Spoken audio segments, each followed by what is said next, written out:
Assalamualaikum warahmatullahi wabarakatuh. Salam sejahtera untuk kita semua.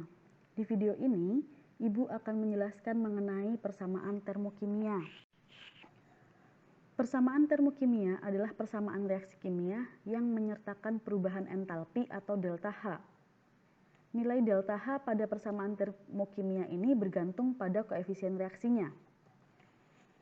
Jika koefisien reaksi naik 2 kali lipat, maka nilai delta H juga naik 2 kali lipat. Nah, perhatikan contoh berikut ini. Untuk persamaan reaksi yang pertama, terdapat setengah gas N2 yang direaksikan dengan 1/2 gas H2 membentuk 1 gas NH3 dengan harga delta H-nya adalah minus 46,19 kJ. Nah, untuk menghilangkan angka pecahan ini, maka kita akan kalikan 2. Jadi, harga delta H-nya juga harus dikalikan 2.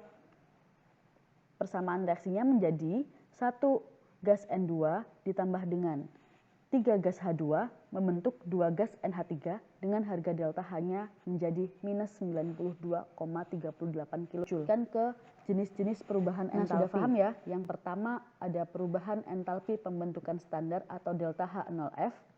Yang kedua ada perubahan entalpi penguraian standar atau delta H0D.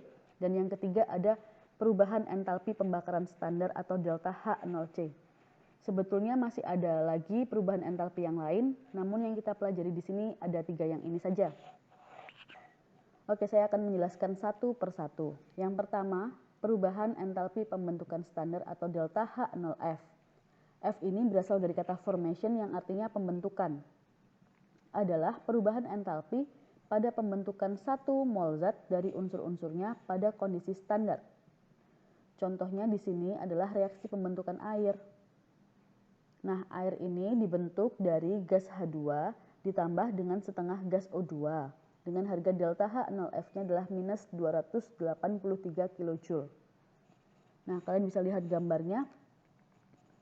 Untuk yang ini, yang kecil ini adalah molekul dari H2. Kemudian yang besar ini adalah molekulnya gas O2 yang ketika mereka bereaksi akan membentuk air dalam fase liquid. Kemudian akan melanjutkan untuk perubahan entalpi penguraian standar atau delta H0D.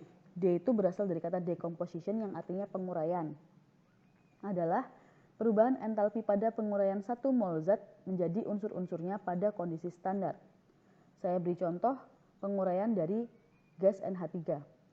Nah, terurai membentuk setengah gas N2 dan 3/2 gas H2 dengan harga delta H0D adalah plus 45,9 kJ per mol. Kalian bisa lihat gambarnya. Ini adalah molekul atau senyawa NH3 yang akan terurai membentuk molekul unsur gas N2 dan molekul unsur gas H2. Jadi, di sini dapat kita ketahui bahwa perubahan entalpi pembentukan standar itu adalah lawan dari perubahan entalpi penguraian standar dan begitu juga sebaliknya. Yang ketiga yaitu perubahan entalpi pembakaran standar atau delta H0C. C itu berasal dari kata combustion yang berarti pembakaran.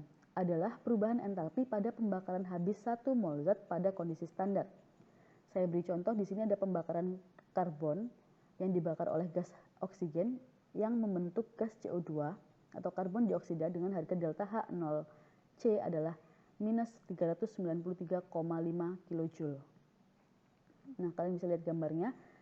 C dalam kehidupan sehari-hari itu ada 2 macam. Yang pertama itu dalam bentuk intan dan yang kedua itu adalah grafit.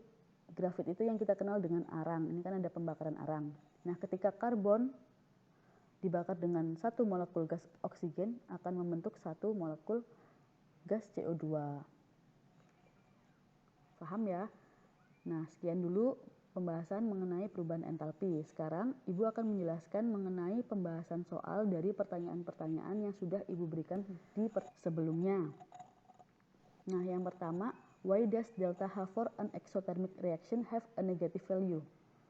Karena delta H produk itu lebih kecil daripada delta H reaktan.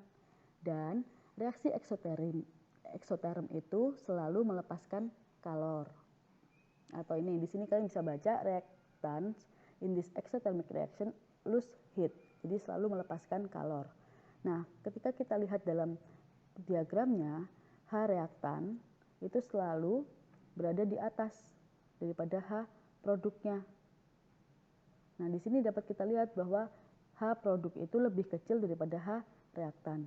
Nah, persamaan reaksi kimia itu selalu berjalan dari arah reaktan menuju produk, maka panahnya selalu menurun ke bawah.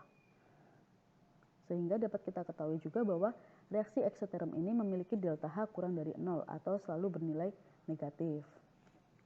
Pertanyaan yang kedua, nah ini adalah aplikasi dari soal yang pertama tadi. Kalian diminta menggambarkan. Kita lihat harga delta H-nya adalah minus 285,83 kJ. Sehingga kita dapat mengetahui bahwa H reaktannya itu selalu lebih besar daripada H produk, sehingga arah panahnya menuju ke bawah.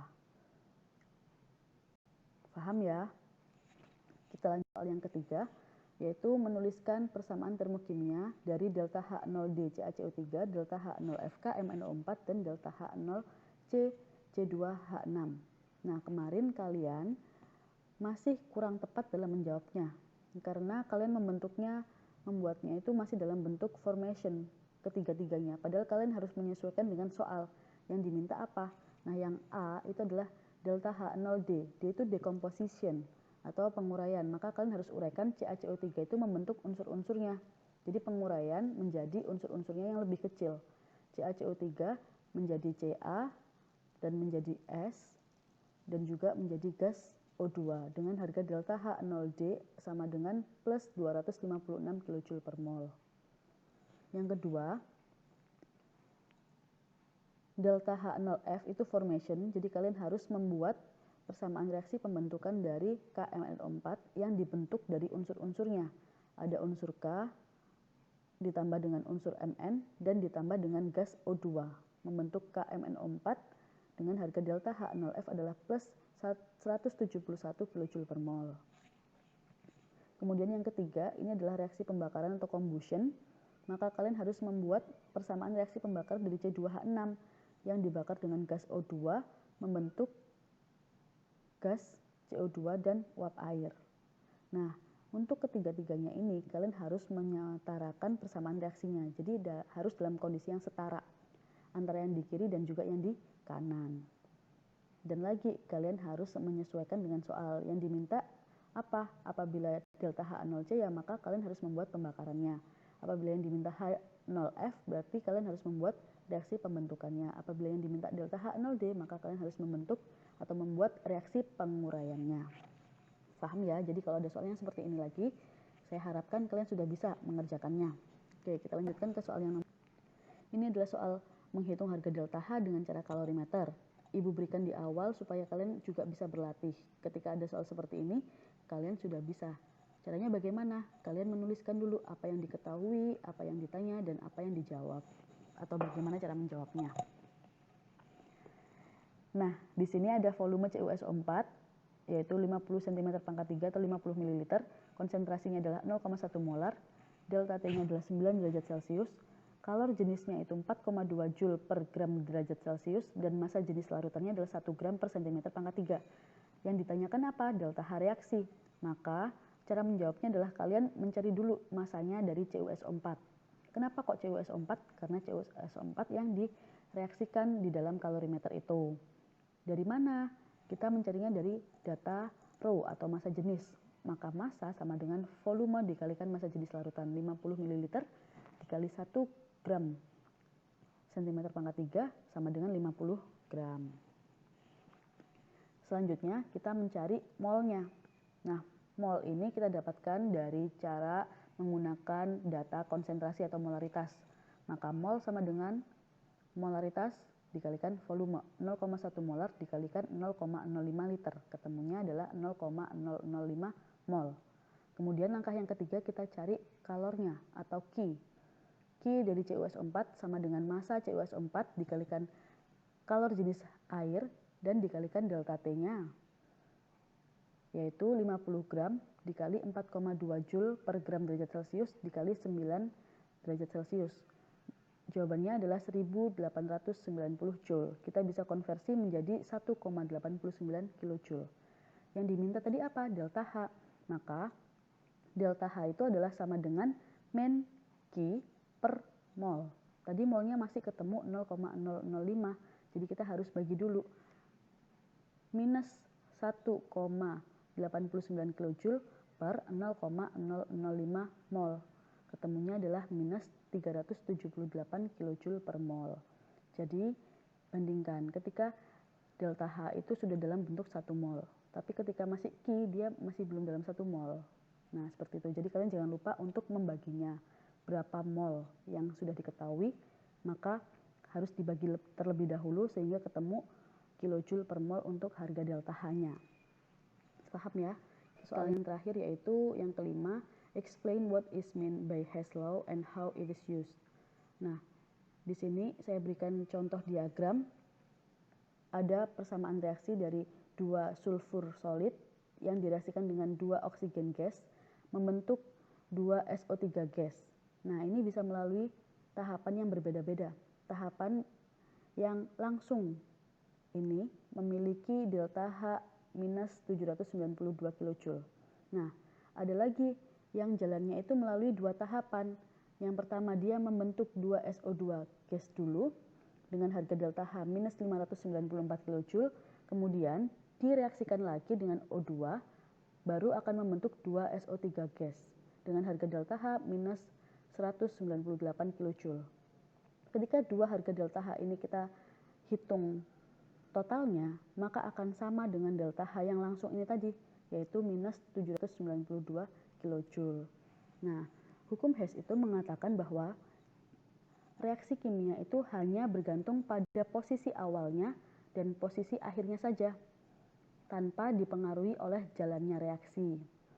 Jadi, kalian bisa baca juga di sini, using Hess law, the enthalpy change for a reaction can be calculated by adding 2 or more thermochemical equations and their enthalpy changes. Nah, kalian sekarang sudah bisa, misalkan saya tanyakan delta H yang ini, yang kecil ini, caranya bagaimana? Kan tadi delta H1 ditambah delta H2 menjadi 3. Maka delta H2 sama dengan delta H3 dikurangi delta H1. Seperti itu aplikasi dari hukum Hess. Nah, sekian dulu pembahasan dari saya. Untuk materi selanjutnya akan saya tampilkan di video selanjutnya. Jadi semoga kalian paham dengan penjelasan Ibu hari ini. Kurang lebihnya saya mohon maaf. Stay safe, stay healthy, and wassalamualaikum warahmatullahi wabarakatuh.